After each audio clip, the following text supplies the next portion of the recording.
All right. Welcome back, everybody, to Surviving Hollywood Podcast. My name's Austin. My name is Aaron. And my name is Johnny. And we just had a great guest, writer, director, Aaron Fjellman, who wrote and directed the movie Caged, which you can find on iTunes, on Amazon Prime, and many other streaming services. What did you guys think of the conversation? I thought it was good, man. I watched the film, and for being a movie that's so contained, essentially about this psychiatrist that is convicted of murdering his wife and then gets sent to prison. Most of the film takes place in this prison, hence why it's called Caged. And I thought it was really cool because, making a movie so interesting when it takes place in like predominantly one location can be very challenging. And I thought he did a really good job of sort of like, making us feel claustrophobic, but then also telling a story about this guy is like dealing with being in solitary confinement. So what'd you guys think? Now, I didn't watch the movie, so I was learning about it for the first time. But I love this guy. He was classic. He's not an actor, but he was such an everyman, just as he was articulating his process and what he had to do going from music videos to making a feature film and getting funding. I was rooting for him. And this is his first, I believe it's his first feature film, which he got distribution on. So we obviously ask him we want practical step-by-step tips on how you get funding, how you got distribution. So enjoy. It's that Surviving Hollywood podcast. Let's go. Hey, reactions, acting, lights, camera, action. Interview with talent with an artistic passion. Surviving Hollywood, surviving Hollywood, surviving Hollywood. It's the podcast.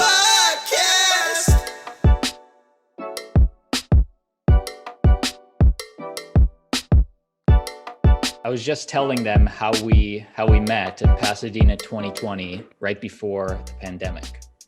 Yeah, like seriously, like 2 days before the shit hit the fan. It was totally insane. Yeah, and I just remember that you were talking, you had a feature at the festival, Caged. Yeah. I watched it, Johnny watched it, Aaron has not watched it yet. Full disclosure. Yeah. Damn it, Aaron. You had one job, buddy. One job. No worries. Well, thank you guys for watching the film. No, but we really loved it. It was well executed, I thought, and there's great acting. Thanks, man. Thank you. Yeah, no, Eddie Gathegi, my lead, was really talented, really amazing to work with. Same with Melora and the whole cast, but especially him. I mean, the movie squarely rested on his shoulders, so it was great to collaborate with him.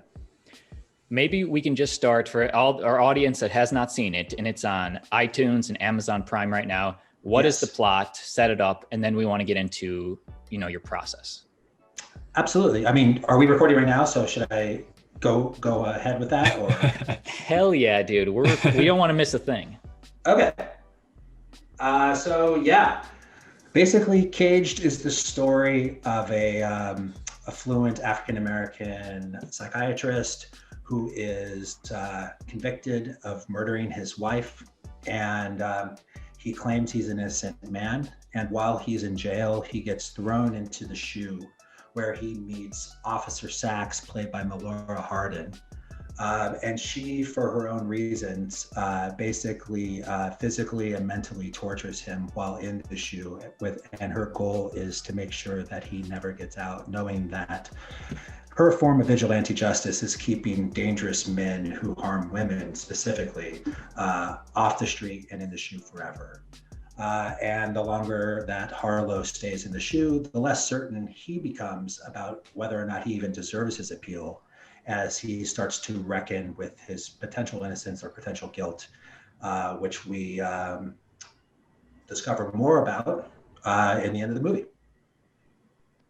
Nice. And yeah, that's kind of Caged in a nutshell. It's definitely, the perspective is limited to the main character's perspective, and it's the filmmaking is made to try to enhance the feeling. The filmmaking, the music, a lot of the creative choices were basically developed in order to try and create a feeling, a sense of claustrophobia, and a sense of to give the audience the ability to empathize with someone who has spent time in solitary confinement and what that experience might be like. I was going to say, because I definitely felt that when I was watching it. There was like, obviously most of the movie takes place in the cell, you know, so we definitely feel that a lot. And then there's a lot of like really tight shots on his face, and especially when he's kind of like, you know, either seeing things or hallucinating or whatever he's kind of dealing with.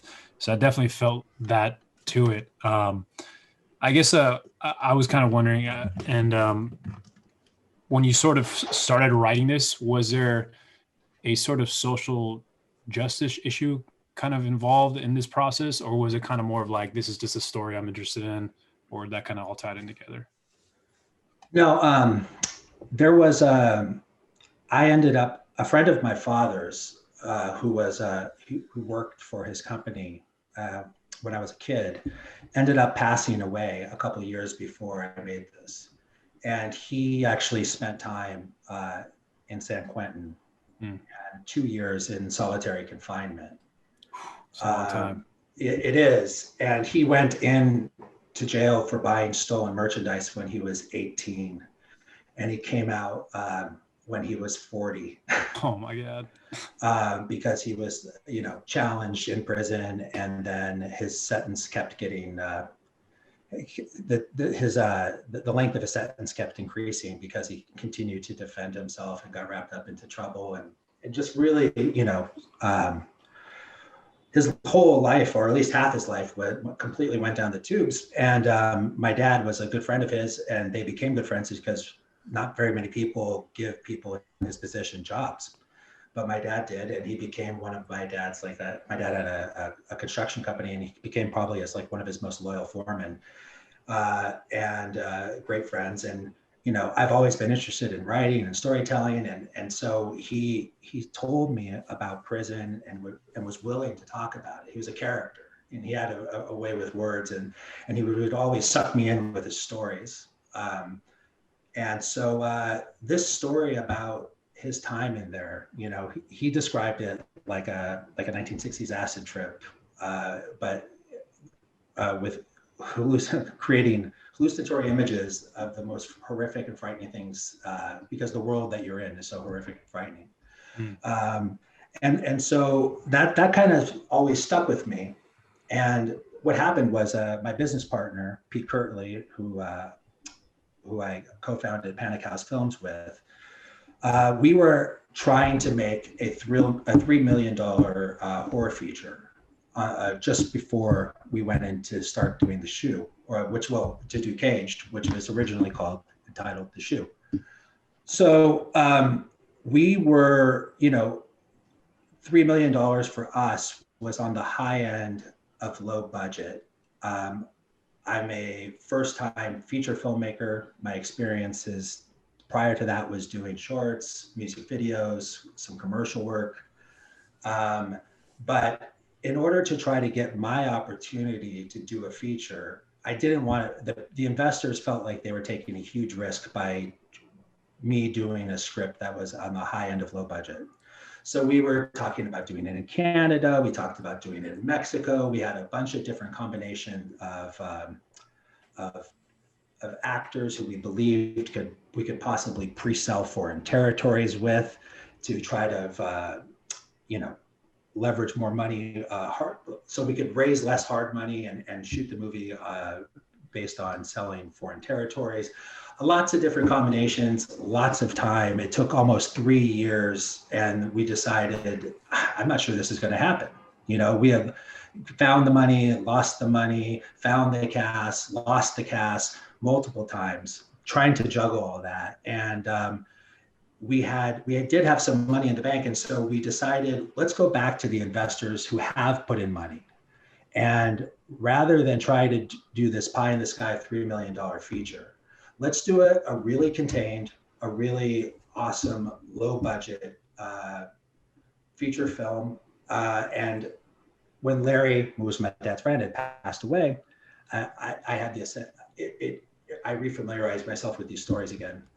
And I said, let's do this. It just kind of hit me that it made sense. One, it's something, prison rights is something I'm extremely passionate about. Two, it was personal because it was a friend of the family.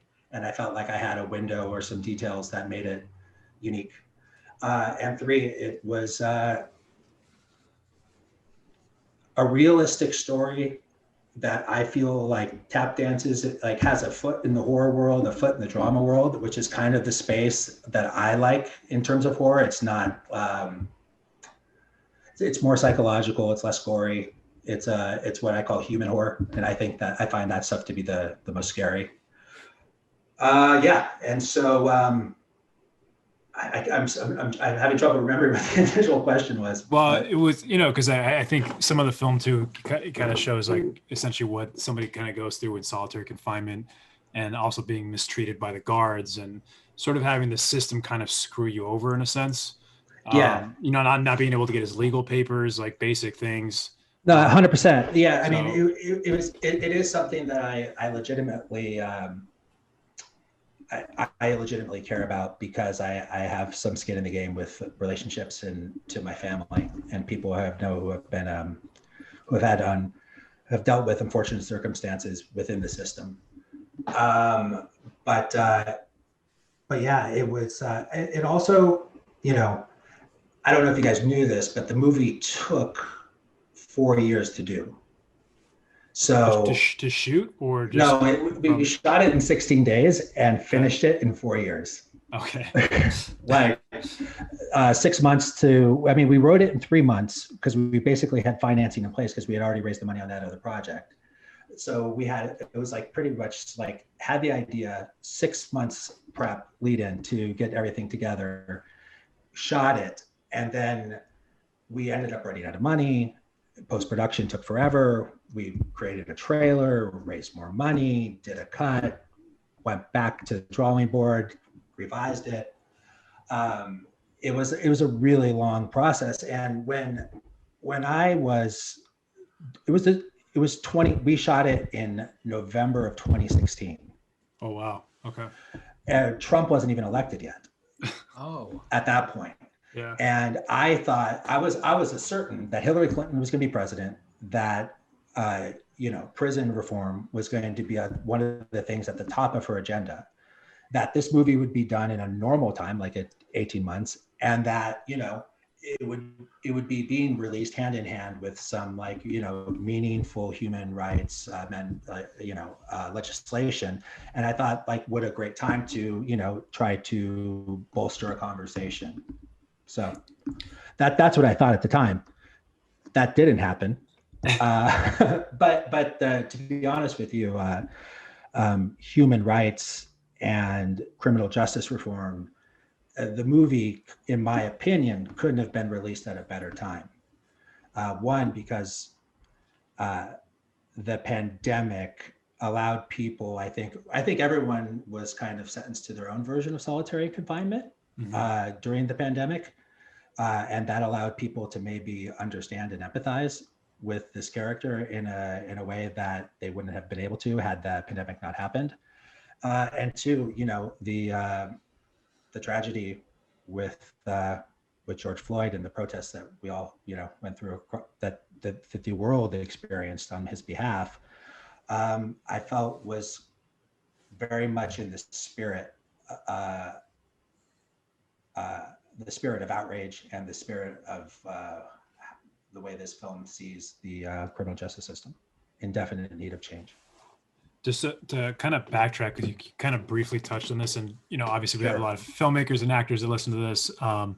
So you kind of mentioned that you had directed a couple shorts. This was the first feature. You had some investors that were sort of lined up, and they were like kind of hesitant to do more because it was the first time. Yeah. Can you kind of tell us a little bit about how you were able to secure the investors, get the funding, being a new director? Because I feel like that is one of the biggest challenges. And then how did that sort of evolve from there? 100%. When I was doing music videos, I had hooked up with this music manager, songwriter, who became my partner at Panic House Films. And one of the things when people ask me, advice on getting something done is like, try not to do it alone. Like, it's really important, I think, to find an advocate, somebody who brings something different to the table than you. If you're the person who has a creative vision, then bring somebody who has business expertise, somebody who's killer with business plans. And like in my case, like my partner had written 8 number 1 hits, was like, as far as musically, he was on the board of a lot of companies that had found success and were at one point startups. So like, because he had already been successful, and because I had created a track record of work that people liked, it made sense, like I really felt like having someone on the team who's succeeded before in a roundabout way in the space that you're trying to work in is a really good thing. It just, and I think that's just like, anytime when you're building the business plan, when you're putting together, when you're presenting the team, like to surround yourself by really talented people who have won before. So that, I think, that's kind of, I guess, basic. As far as the specifics on how we raise the money, my business partner is British. We met in the UK. In the UK, they had what's called EIS financing, and it's basically a tax scheme that allows high net worth individuals to use an investment in your film or startup as a write-off on their taxes. So basically, if you're going to, and they do have something similar to this now in America. So if you owe the government $100,000, you could, offset that by 50%. You could basically de-risk your investment by 50% because half of it would be a tax write-off. So the people who invested in our movie didn't really even read the script. Like, is it just a write-off for them? It's just money laundering. Like, Exactly. They're criminals. They were Russian. No, just kidding. No, but so it was. We basically empowered an accountant and gave an accountant who had a stable of people whose taxes he did in the UK, and who had done this EIS tax scheme thing before, and basically said, "We'll give you an executive producer credit. You present this project as an opportunity for your clients and help us raise the money." Wow. And so which was, I felt like it was kind of out of the box. It completely worked. We were able to do it fairly quickly, but we also had I think over 50 investors. Oh, wow. It was very much like it's a lot of people. Yeah. But 50 investors that had no opinion. Right. They're not involved creatively. They're not like, hey, hold on, I don't like the choices we're making here. Yeah, like have you thought what of if he was white? British. Exactly. What's up with this crafty? What's with the lunch here? Yeah, no, none of that. Which is really great. I mean, that's probably the best thing about making independent film is that you don't have to get ripped apart with other people's perspective. You can do something that's truly your voice. So I felt really lucky about that. Will you be funding every movie this way to a certain point, budget-wise? Maybe. It sounded perfect. Yeah, it is good, and it works very well for the amount of money we made this movie for. In doing larger films, dealing with all those people is just, it can take a bit of time, to secure them. So yeah, I believe we'll be doing something similar to this, but I think that I would like to do it in America next time. What is the tax code form? Do you know offhand? In Britain, it's what they call EIS and SCIS financing. So if you Google EIS and SCIS financing, you'll basically see that there's the difference between EIS is up to 3 million. SCIS is up to 100,000. The tax benefit for SCIS is basically seed money, so it's 50%. And SCIS is everything beyond seed money up to 3 million, which is 30%. So, yeah. Can you tell if you're okay with this? Can you tell us a little bit about in terms of like your budget? Because it looked like it was mainly one location. Obviously, there was other stuff, but I'm assuming it was mostly like a set you guys had that you built. But did most of the budget go toward, production design, or was it a lot of maybe cast, or what did most of your budget kind of end up going to? Hey, Jan from The Office is not cheap, Johnny. Hey, I know. I mean, we did a favored nations deal with all the actors, so everybody made the same. We were able to do it on. We qualified as an ultra low budget production, so SAG, and it was SAG. It was SAG. It was non-union, but it was SAG under the ultra low budget category. And the first, I think we shot for 16 days. 10 of those days we spent on a set that we built. We spent 3 days on an actual prison set at 2 different prisons, 2 days on the boat location, 1 day at a pool doing the underwater stuff. And that's how it broke down. Yes, 60 days is, I feel like it's pretty fast. I feel like a lot of features now are trying to really, knock them out quick. Was there ever moments where you just kind of felt a little bit overwhelming, or were you just you planned so much ahead of time that it just felt like it went pretty smooth? Every moment was totally overwhelming. Yeah.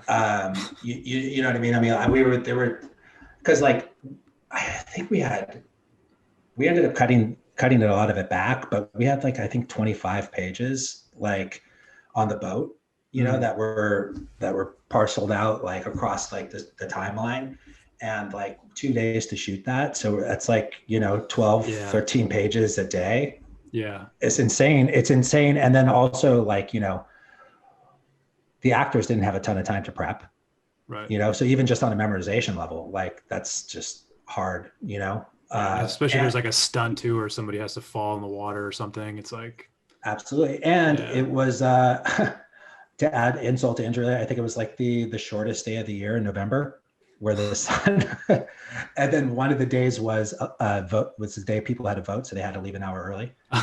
so on all of these things that like made my day more challenging happened, but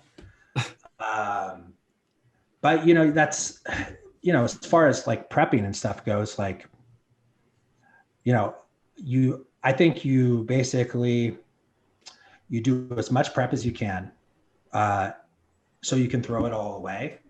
And basically, all that prep is what you have to do to get your instincts to a point where you feel like you can trust them. I would definitely, I think there was a week I only slept like 12 hours. I was going home at night and working on shot lists. Everything was so accelerated.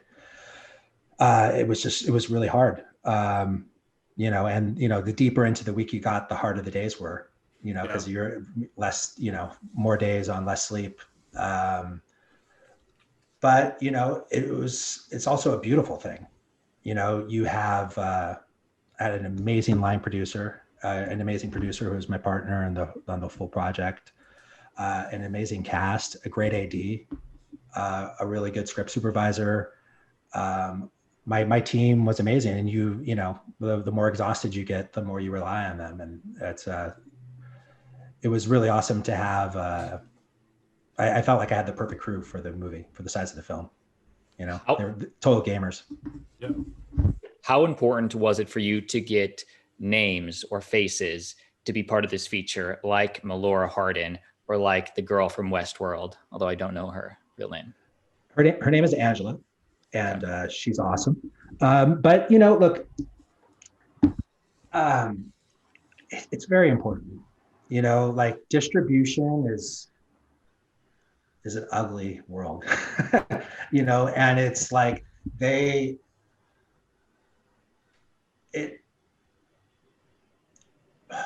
how could I say that? Like respect, in the most respectful way, I could say this, like the cast that I had,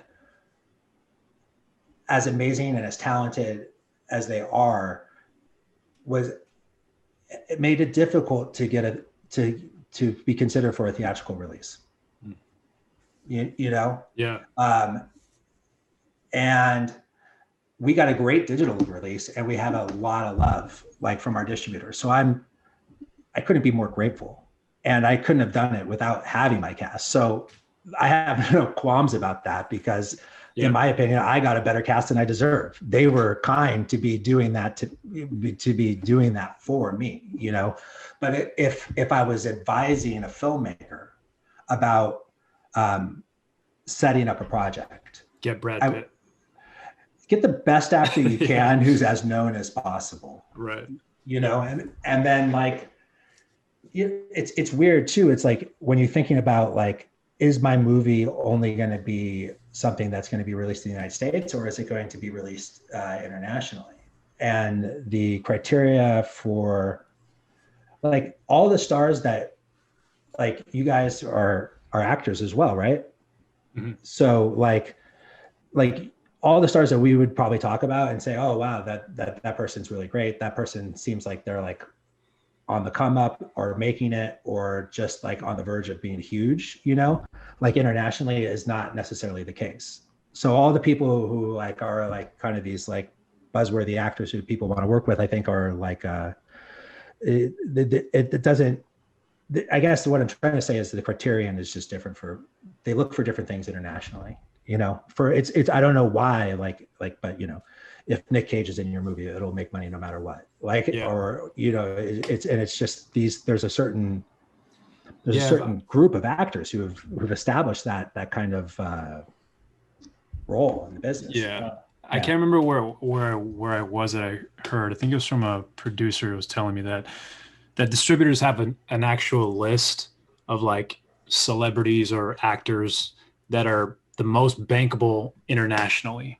Like, for example, like a Nick Cage or something like that. But that list is not available to the general public or anybody. It's like this actor, let's say Eric Roberts or something, is huge in Russia.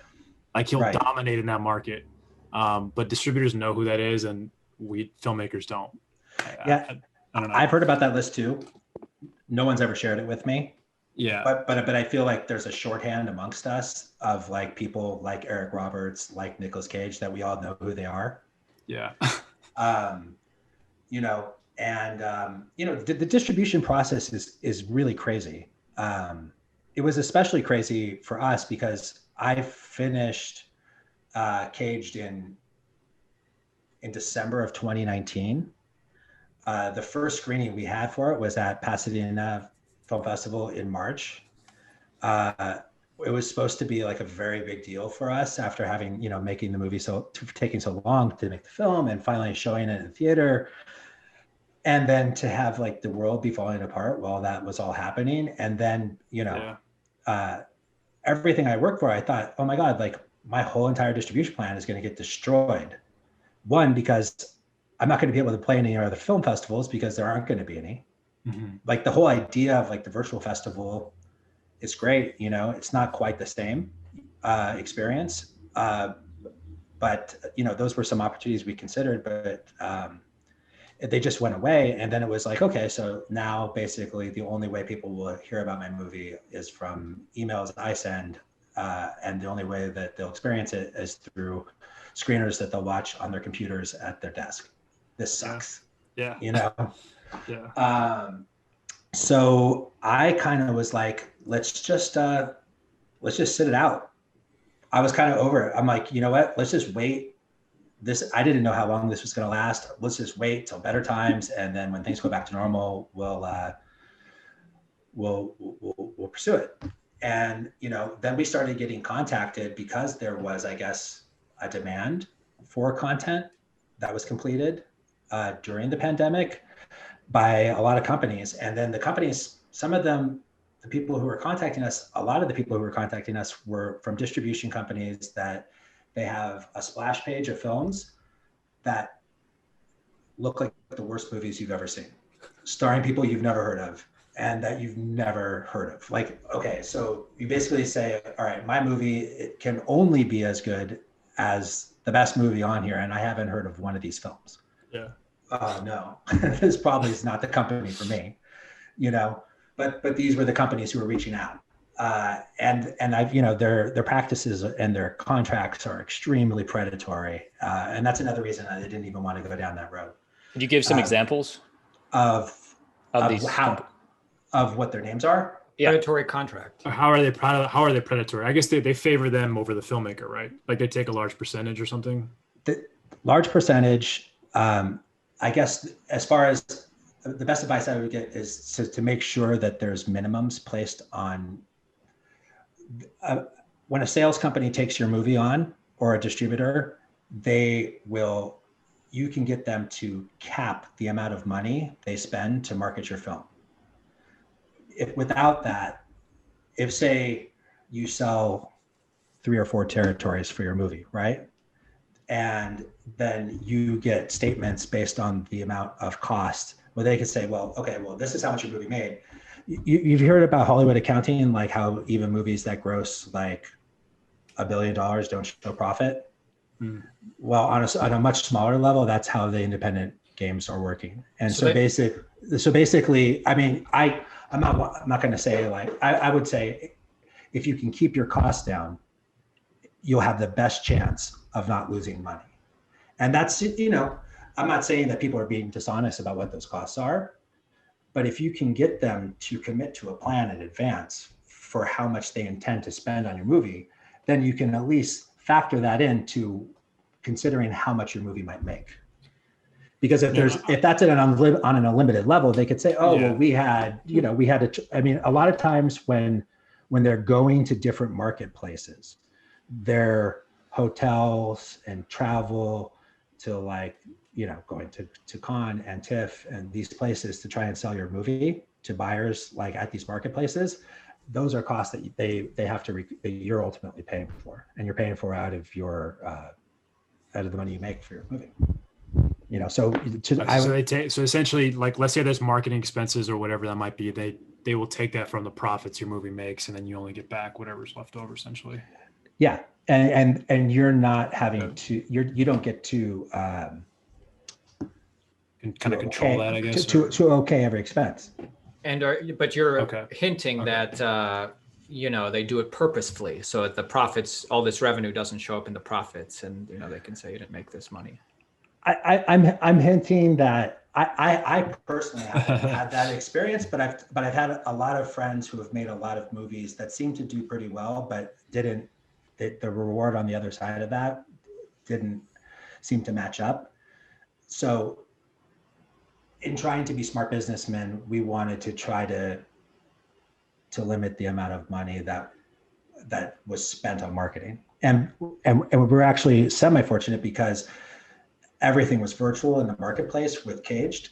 So they were just sending links to people. They didn't have to actually physically go to different marketplaces, and we didn't incur those costs. But to people who are doing this at a time when people are traveling, I would just say, get them to commit to $25,000, you know, because if not, like your marketing could be as high as, you know, 100,000, 150,000. Like that's, you know, and sometimes that's too much considering that sometimes that's all these movies make. Yeah. What was your original plan? I know festivals shut down. So were you hoping to, you know, play the festival market for, you know, a year or something to kind of see what kind of traction you get, and then maybe distribution? Or yeah, one on a personal level, I was hoping to, you know, meet people who were could, you know, help me along in my career, make meaningful relationships with people to help me like further my career as a director and a writer. And then, you know, also meet people who were interested in, you know, taking the journey with us for Caged and helping us get that out there to a worldwide market. That was our goal. And ultimately, we were able to achieve that. We found an amazing sales company who's been nothing but supportive and honest and is super connected, and was able to hook us up with Shout Studios in a relatively short amount of time. I think 2 weeks after we signed with them, we had a deal. What was their name that you signed with? Premier Entertainment was the sales company, and Shout Studios was the distribution company.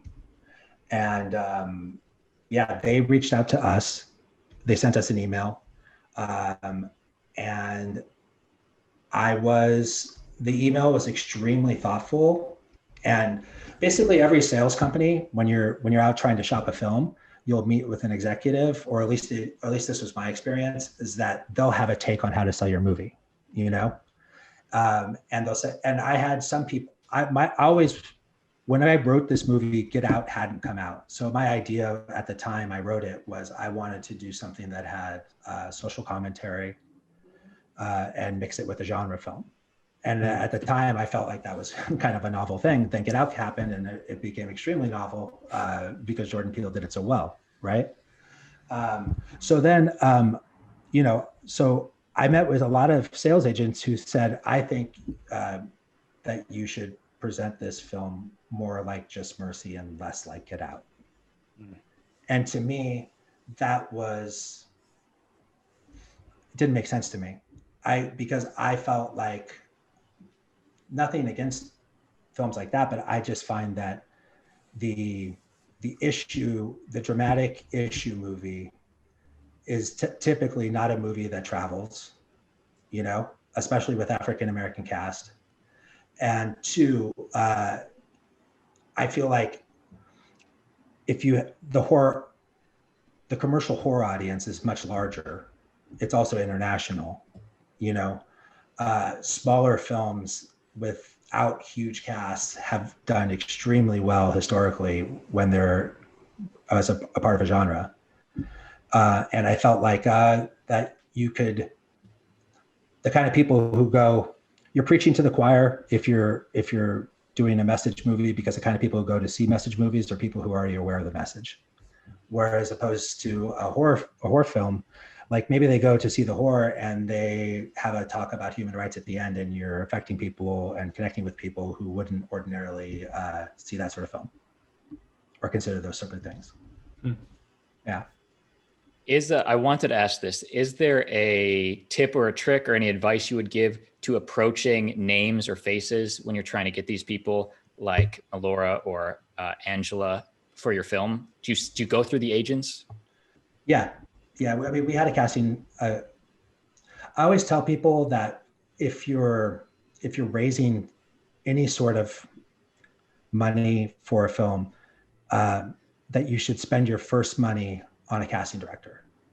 Just someone who believes in the project, somebody who knows all the managers, and somebody who you can get your script into the hands of the actors through their agents and managers. You know,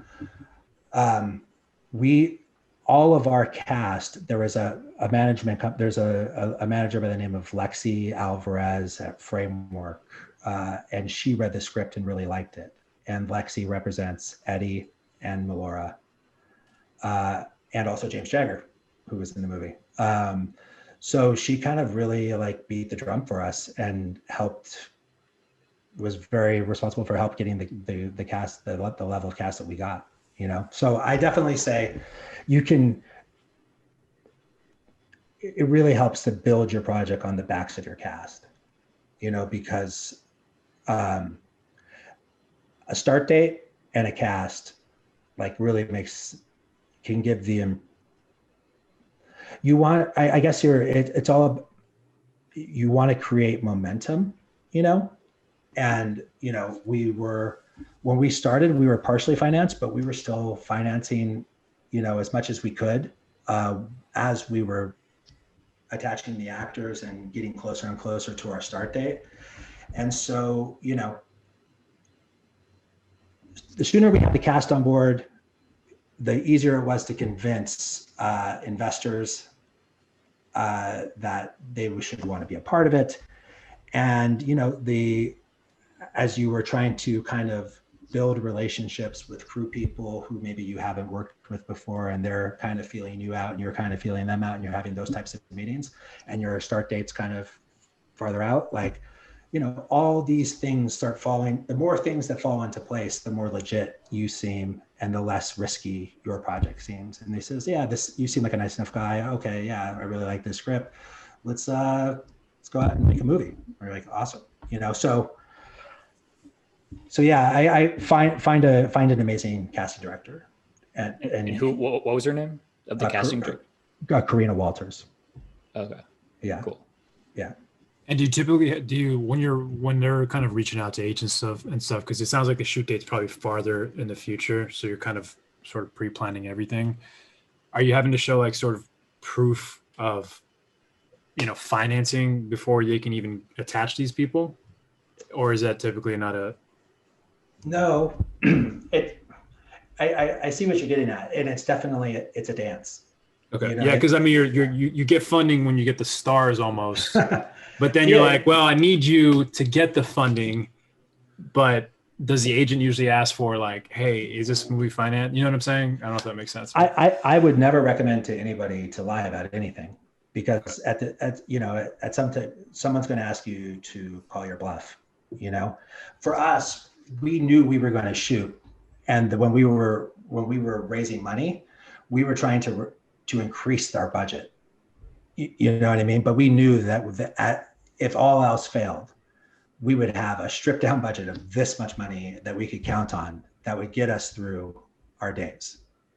Everything beyond that was like, is he going to get the dolly? Can I get a small crane to move around the cell? You know what I mean? Like, what type of, how are we going to approach the underwater stuff?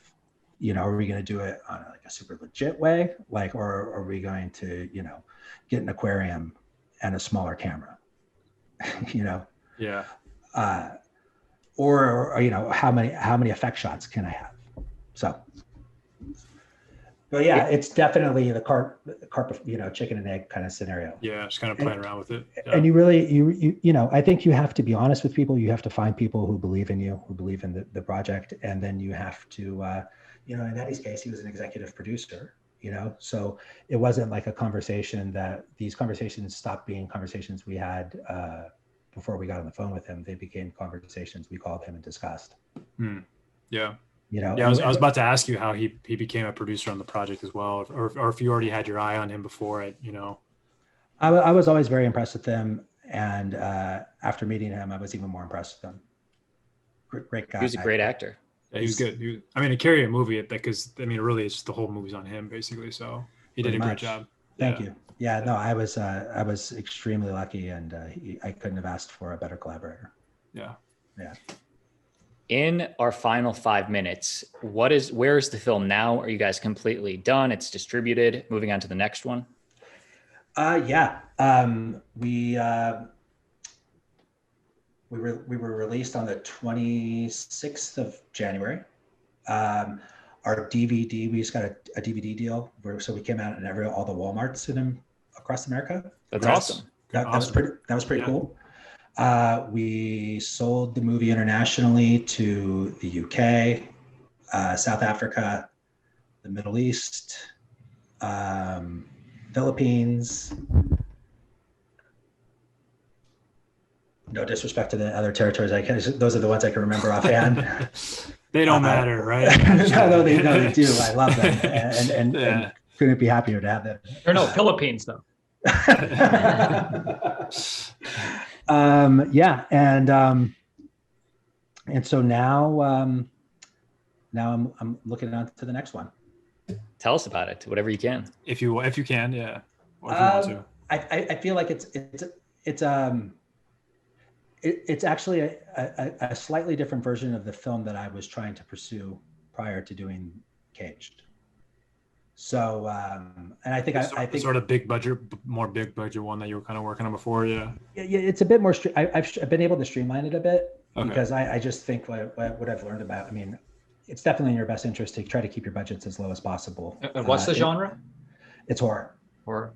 Yeah. like a horror thriller. Nice. I don't want to say too much about it because it's fairly early on, but it's set in the music world, and it's a horror film. Okay. That's where you and your partner come from, at least. It is. Well, I mean, me and him, as much as music videos, and him is actually being a songwriter. So Right. Yeah. So that movie is about the making of this movie. In a way. Is it easy? Like, is it way easier? Obviously, you've done it before, but I'm just talking about practically speaking, to get funding, to understand everything now that you've done it before. I'll have to get back to you on the funding because we have to do it again. But there is no education on making a movie that's better than making a movie. You know, I definitely think I learned things the hard way on this, and I look forward to be able to kind of take all of those kind of war wounds and apply them to the next project, and hopefully do it much quicker, and just, you know, grow as an artist, you know, because I feel like I've learned things. Maybe I can get to certain places in a quicker time. Yeah. So, but yeah, it's an invaluable experience and one that you learn immensely from. So it will definitely be easier next time. How easier remains to be seen. Shooting this year or shooting next year? I would be very surprised if it shot this year. I'm still in the script stage. Gotcha. Okay. Yeah. Are you also COVID? I feel like is making it hard. I mean, I feel like we're kind of out of it, but not. You know, I don't know. It's a whole weird thing. So definitely, and I'm you know, because I haven't done a production for anything as big as a movie since I shot this film. It's hard for me to even gauge exactly how impactful it will be for whatever I intend to do next, or even how impactful it is right at this very moment. You know, I haven't been on set during COVID. Yeah. Have you guys? Like, we've been as actors? Yeah, I've been on set, and it's everything takes twice as long. Everyone's separated from everybody. It's very difficult to be collaborative because you're like, nah, you stand over there, and don't talk to nobody. And, yeah, it's just a pain that there's a designated person telling you, hey, you know, make sure you follow all these guidelines. You're just trying to make the film or TV. You eat lunch and I don't know about you guys, but when I was eating lunch, I wasn't allowed to eat with anybody. Yeah, 2 people per table, in a separated. row.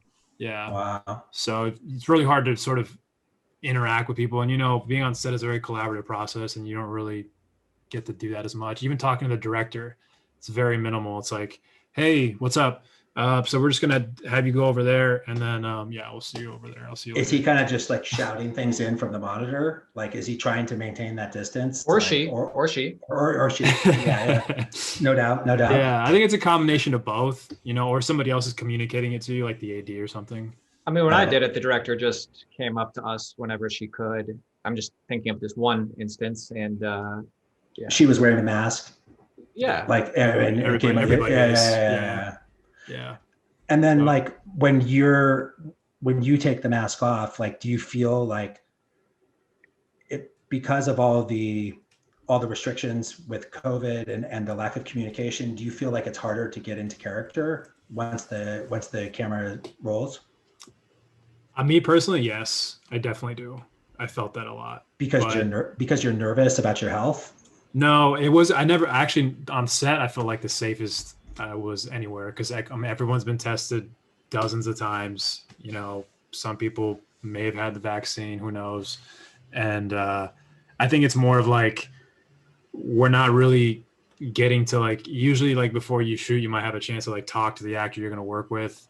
Maybe talk about the scene a little bit, maybe run it a couple times or whatever. I see. Not really getting to do that. It's just like, guys, just sit here, you know, mask on. We're not taking it off until we're actually rolling. So just communicate through a mask. And I don't know. It just feels kind of weird. You know what I mean? I'm not a fan, but, you know, I understand why they do that, you know. Yeah, I mean, everyone's got to try to stay as safe as possible. So, Yeah, but yeah. it's I've talked to some actors who are like, I feel like because I'm talking to less people, I'm more in my head, and because I'm more in my head, it allows me to kind of find something that I wasn't necessarily, maybe find something a little quicker, or tap into something that it took me a little longer to tap into prior to this. And so they were kind of seeing the silver lining in it. But I've also talked to people like you who think look at it as a challenge to their process. Yeah, for sure. Yeah. Everyone's different, but yeah, for me, it hasn't really been that. I haven't really liked it that much, but it is what it is. Yeah. I admire them for putting in the specifications so they could keep working. Like we could keep having production throughout this, which is better than a lot of other industries. Right. 100%. No. I mean, it'll be really interesting to see what this next year brings. How, I mean, it seems like we're doing well here in California. Hopefully that continues. And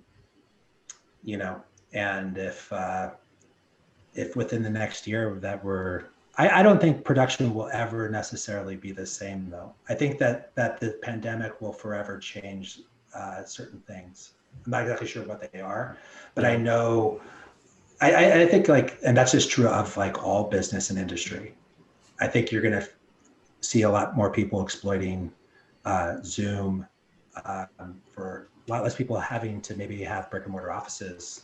A lot more people using Zoom to communicate, and I think it's ultimately going to come down to cost. We can afford not to do that. We did it during the pandemic. Okay. I know. And they're like, it worked fine. And we have to leave our house. And I think what's challenging on that aspect too is now, especially for actors, it feels like everything is on Zoom or something to that effect. And what you lose is when you're doing all auditions are now self-tapes or something like that, you really lose someone being able to redirect you in the room or give you feedback or say hey, that's I like that version, but can you do this? But since you don't have anybody there, you have nobody telling you.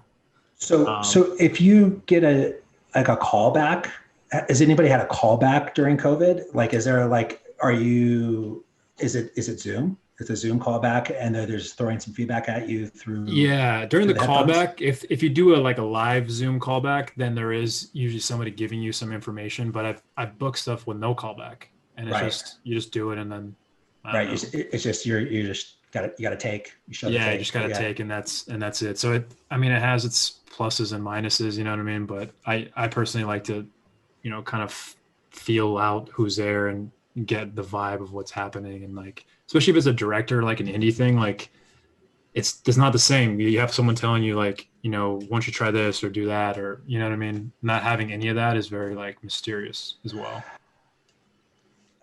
Nothing is as good virtually.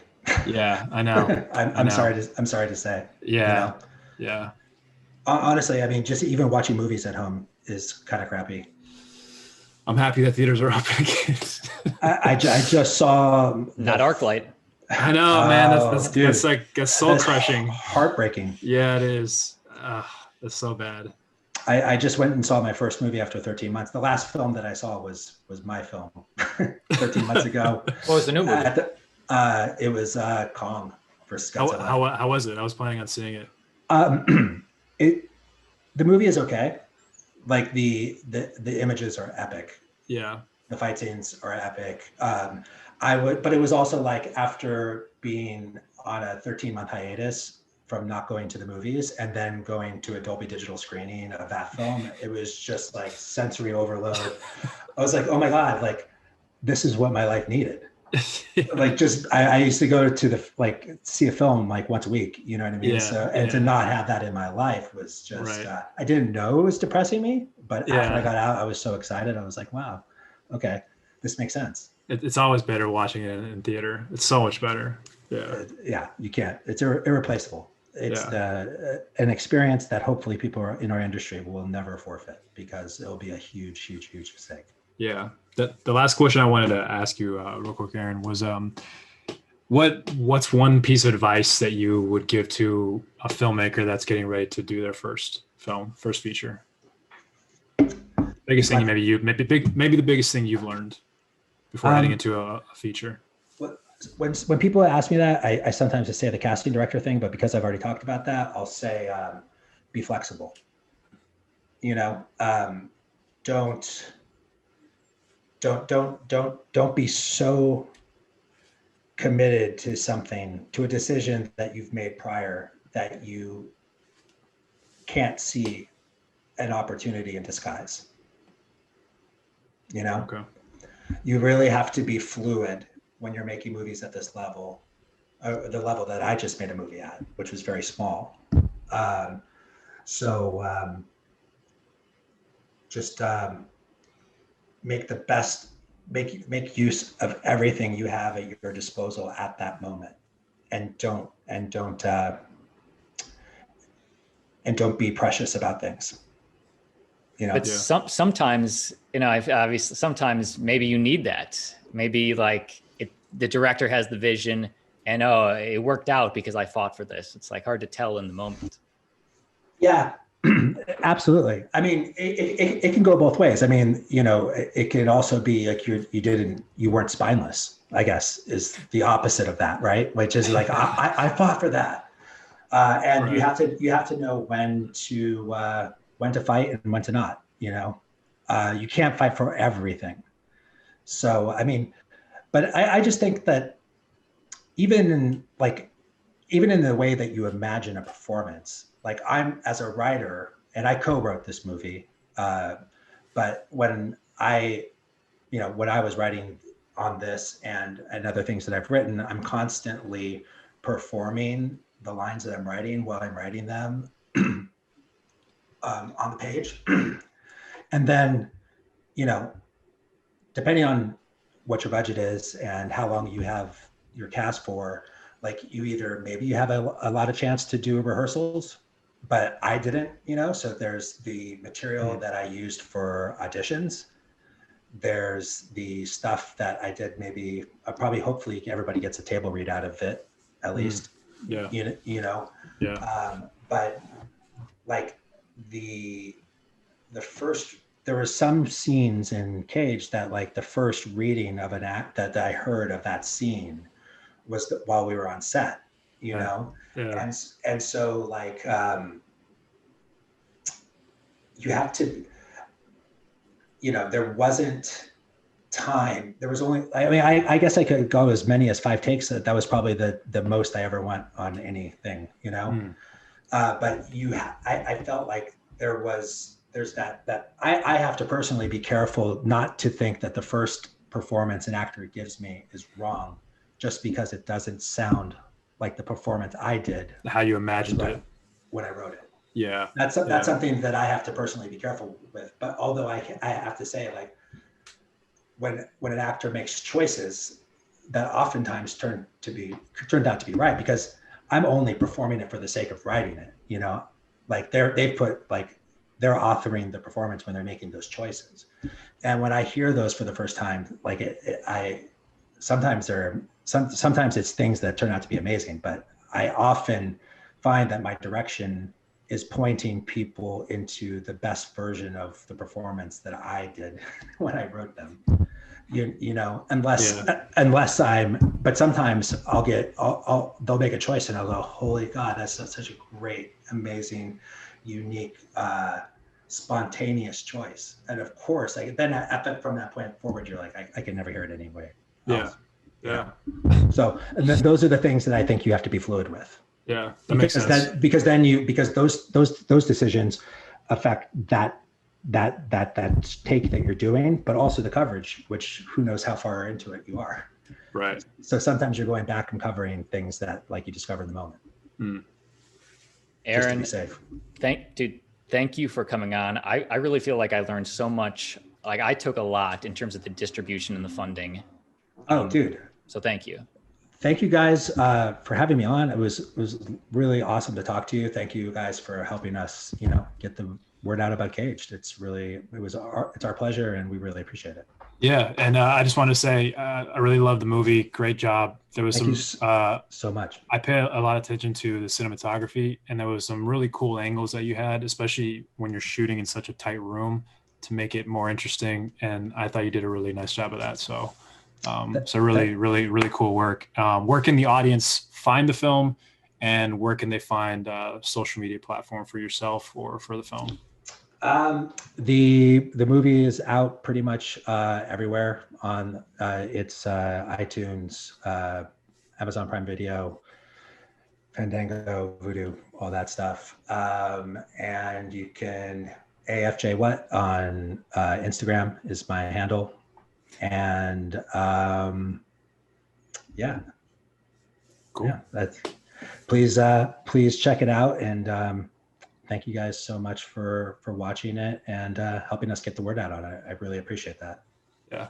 Dude, I hope you come back when you have your next film and talk about it. Love to have you back. Would love that. We'll see the next film at a festival, hopefully. Yes, that we can all attend in person. There you go. There you go. It'd be amazing. And yeah, best of luck to everybody here. You know, continued success on your film and your acting and your filmmaking. This is amazing. Cool. Thanks, Aaron. Yeah, thank you guys. Absolutely.